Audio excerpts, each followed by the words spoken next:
আসসালামু আলাইকুম, কি অবস্থা আজকে সবার, কেমন আছেন? হাজব্যান্ডের জন্য যে সকাল সকাল নাস্তা রেডি করতে করতে আপনাদের সামনে হাজির হয়ে গেলাম। আজকে আমি আমার বাচ্চার জন্য কিভাবে প্যানকেক বানাই সেটাই আপনাদের সাথে শেয়ার করব। তার সাথে থাকছে আমার অ্যানিভার্সারিতে আমি কি টাইপের মেকআপ করেছিলাম এবং আমার লুকটা কেমন হয়েছিল সেটা নিয়ে থাকবে আজকের ভিডিও। আর আমার বাচ্চার জন্য আমি যেভাবে প্যানকেক বানাই সেটা হচ্ছে সবথেকে ইজিয়েস্ট ওয়ে, ওটাই আপনাদেরকে দেখিয়ে দিচ্ছি। I hope it will help you. আমি এখানে ছেলের জন্য একটু প্যানকেক বানাচ্ছিলাম। তো প্যানকেক অনেকভাবে বানানো যায়, অথেন্টিক ওয়েতেও বানানো যায়, বাট আজকে কিন্তু আমি অথেন্টিক ওয়েতে বানাচ্ছি না, বাট আমার ছেলে যেভাবে খায় সেভাবেই বানাচ্ছি। সেটা কিন্তু আপনারাও ট্রাই করতে পারেন, তাহলে বাচ্চাদের একটা মানে সকাল সকাল একটা ডিমও পেটে চলে গেল। অনেকে কিন্তু ডিম খেতে চায় না। প্যানকেকের নিয়ম হচ্ছে ডিমের সাদা অংশ দিয়ে বানানো, বাট আমি হোল ডিম দিয়েই বানাচ্ছি। কারণ হচ্ছে আমি দেখেছি যে এই কুসুমটা ফেলে দিলে আমি আর কি করব, এটা দিয়ে আমার কাজ থাকে না, এই জন্য আবার ও খেতেও পারলো। এই সব কিছু মিলিয়ে আমি এই হোল ডিমটা দিয়ে প্যানকেক তৈরি করে আজকে আপনাদেরকে দেখাবো। আপনারাও বাচ্চাদেরকে এরকম নাস্তা তৈরি করে দিতে পারেন।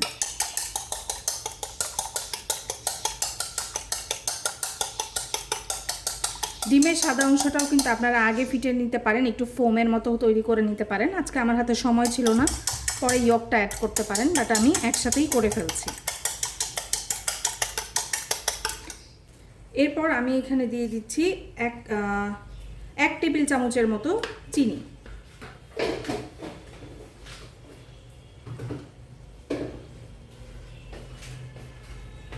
চিনি দিয়ে আমি এখন কিছুক্ষণ ফেটে নিচ্ছি।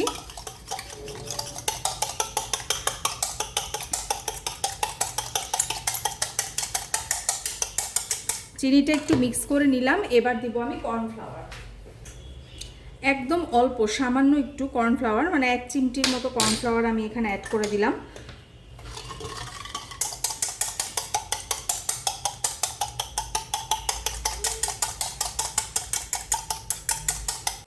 তারপরে এটার মধ্যে আমি দিয়ে দিচ্ছি 1 টেবিল চামচের মতো গুঁড়া দুধ, আর দিয়ে দিচ্ছি 1 টেবিল চামচের মতো কোকো পাউডার।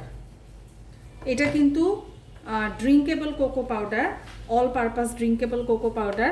এটা আমি ইউএসএ থেকে নিয়েছিলাম। এটা শুধু দুধ দিয়ে গুলিয়েও খাওয়া যায়, যে আমরা যেরকম হরলিক্স খাই সেরকমই। তো এটাই আমি একটু প্যানকেকে দিয়ে দিচ্ছি। তারপর আমি এগুলাকে মিক্স করে নিব। এখন এখানে আমি সামান্য ঘি দিয়ে দিব। আপনারা অনেকেই কিন্তু এখানে ভ্যানিলা অ্যাড করেন, বাট আমি ভ্যানিলাটা অ্যাড করি না। আমি এখানে 1 চামচের মতো ঘি দিয়ে দিলাম, কারণ আমার কাছে মনে হয় যে আর্টিফিশিয়াল কিছু দেওয়ার থেকে এটা আমি একদম গ্রাম থেকে এনেছি খাঁটি ঘি, তো সেটা দেওয়াই তো ভালো।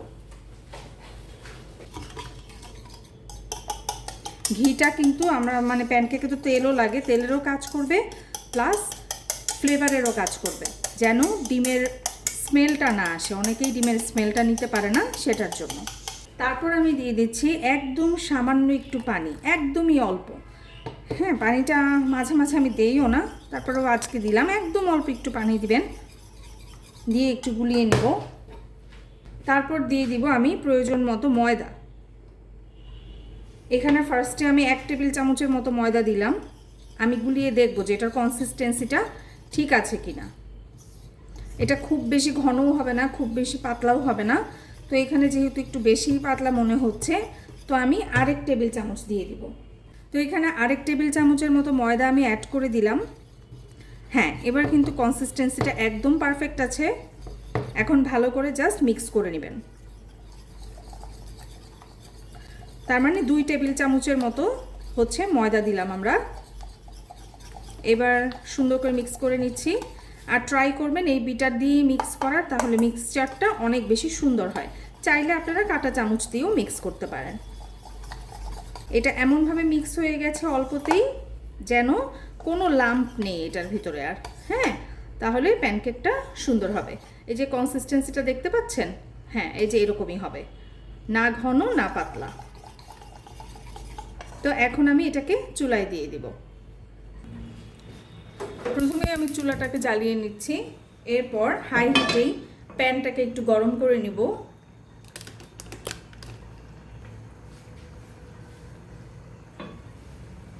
প্যানটা কিন্তু খুব বেশি গরম করা যাবে না, তাহলে দেওয়ার সাথে সাথে পুড়ে যাবে। প্যানটা যখন গরম হয়ে যাবে তখন কিন্তু আমি চুলার আঁচটায় যেরকম কমিয়ে দিয়েছি, চুলার আঁচটা কমিয়ে তারপরে আমি প্যানকেকটা দিয়ে দিব, যেন এটা পারফেক্টলি ভিতরে হয়ে যায়। আমি পুরোটাই একসাথে দিয়ে দিচ্ছি।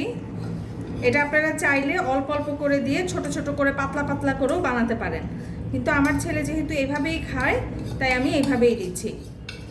আপনারা চাইলে এটাকে কিন্তু 3 ভাগে ভাগ করে 3টাও বানাতে পারেন। এই তো এখানে দেখবেন এখন একটু বুদবুদি উঠবে, তখন মনে করবেন এটার ভিতরে কিন্তু হয়ে আসতেছে। যখন এরকম ছিদ্র ছিদ্র আসা শুরু হয়ে যাবে তখন আমরা এটাকে উল্টে দিব। যদিও এটা কিন্তু এই সাইডটা হয়নি এখনও পুরোপুরি, কিন্তু তারপরেও আমরা এটাকে উল্টে দিব, কারণ হচ্ছে না হলে অন্য সাইডটা বেশি কালো হয়ে যাবে। এই যে দেখলেন কি সুন্দর একটা কালার চলে আসছে।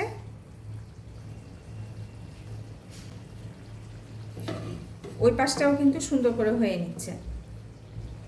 এটা হতে একদমই সময় লাগে না, হায়েস্ট 1 মিনিট টাইম লাগে। আপনারা খুব ইজিলি বাচ্চাদেরকে শর্টকাটে এই নাস্তাটা করে দিতে পারেন।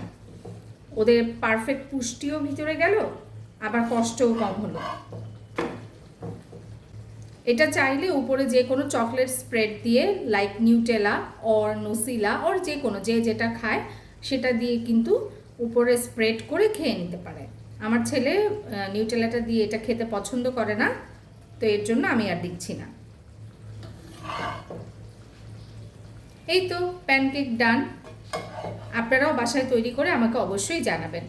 তো এই তো চলে আসলাম আমি আমার অ্যানিভার্সারিতে মেকআপ করার জন্য। তো প্রথমেই আমি একটা ময়শ্চারাইজার দিয়ে নিলাম, এটা একটা কোরিয়ান প্রোডাক্ট। তো তারপর হচ্ছে আমি এই সানস্ক্রিনটা দিয়ে নিলাম, এটা হচ্ছে থাইল্যান্ডের। তো তারপর হচ্ছে আমি একটা পোর মিনিমাইজার দিয়ে নিলাম, এটা একটা কনসিলার। তো এটা কিন্তু দারুণ কাজ করে পোর মিনিমাইজ করতে, এটা খুবই ভালো। আর এখানে আমি সেটিং স্প্রে দিয়ে আমার পাফটাকে ফার্স্টে একটু ভিজিয়ে নিচ্ছি, তারপরে দিয়ে দিব হচ্ছে ফাউন্ডেশন। যেহেতু দুপুরের প্রোগ্রাম তাই আমি অল্প ফাউন্ডেশন দিচ্ছি। আর এখানে আমি গোশের ফাউন্ডেশনটা ইউজ করেছি, কিন্তু গোশের ফাউন্ডেশন আসলে আমার কোনোভাবেই ভালো লাগেনি, কারণ হচ্ছে আমার স্কিনে এটা অক্সিডাইজ করে। আর এটা হচ্ছে দারুণ একটা আইশ্যাডো প্যালেট, এটা আমি নিয়েছিলাম নিউ ইয়র্ক থেকে, ইউএসএ। তো এটা খুবই ভালো পিগমেন্টেশন। এটা দিয়ে আমি একটু আই মেকআপটা ডান করে নিচ্ছিলাম। আমি খুবই লাইট কালার মানে বেস কালার টাইপ দিয়ে নিচ্ছিলাম, আর কর্নারে হচ্ছে একটু ব্ল্যাক মানে ব্রাউন টাইপ দিয়ে একটু এরিয়াটা শার্প করে নিলাম। তারপর এই তো আমি একটু ম্যাচিং কালার দিয়ে আমার ক্রিজটাকে করে নিলাম। তারপর হচ্ছে সামনে আমি একটু হাইলাইটার দিয়ে এটাকে আপনার সুন্দর করে একটা আই মেকআপ ডান করে নিয়েছি আমার মতো। এটা করতে আমার হায়েস্ট 5 থেকে 7 মিনিট লেগেছে, আমি হাত দিয়েই সব কিছু করেছি। আর এই যে দেখালাম এটা হচ্ছে থাইল্যান্ড থেকে আমার ভাইয়ের বউ আমাকে গিফট করেছে একটা খুব সুন্দর শিমারি আইশ্যাডো, তো ওটাই আমি দিয়ে নিচ্ছিলাম। আর এখানে মানে ওটা একটু হালকা টাচ করেছি, কারণ এটা দুপুরের মেকআপ তো আমি অতটা গর্জিয়াস চাচ্ছিলাম না। আর এখানে একটু আমার আইব্রোটা করে নিচ্ছিলাম, আইব্রো আমার প্লাক করা নেই, তার জন্য আমি একটু আইব্রো নিয়ে ভালোই ঝামেলায় পড়ছিলাম। তারপরে হচ্ছে এই তো যেরকম নর্মালি হয় আইলাইনার, তারপরে হচ্ছে ব্লাশন, এগুলো সব দিয়ে নিলাম, হাইলাইটার দিয়ে নিলাম, লিপস্টিকটা আমি আজকে ম্যাচিং টোনেই দিয়েছি। এই তো আমার মেকআপ ডান। বলেন তো কেমন হয়েছে আমার মেকআপটা? আর এটা হচ্ছে আমার ফুল লুক ছিল। এই ড্রেসটা তো আমার হাজব্যান্ড আগের দিন গিফট করলো, দেখলেন অ্যানিভার্সারির দিন রাত 12টা 1 মিনিটে। তো আমাদের দিনটা কিন্তু অনেক ভালো কাটছে আলহামদুলিল্লাহ। যারা এখনও আমার অ্যানিভার্সারির ভিডিওটা দেখেন নাই তারা প্লিজ আগের দিনের ব্লগটা দেখে আসেন। আর আমার ভিডিও যদি ভালো লেগে থাকে তাহলে অবশ্যই আমার চ্যানেলটাকে সাবস্ক্রাইব করে দেন। সাবস্ক্রাইব করতে কিন্তু জাস্ট একটা ক্লিক। ভালো থাকবেন, পজিটিভ থাকবেন। Thank you, bye by.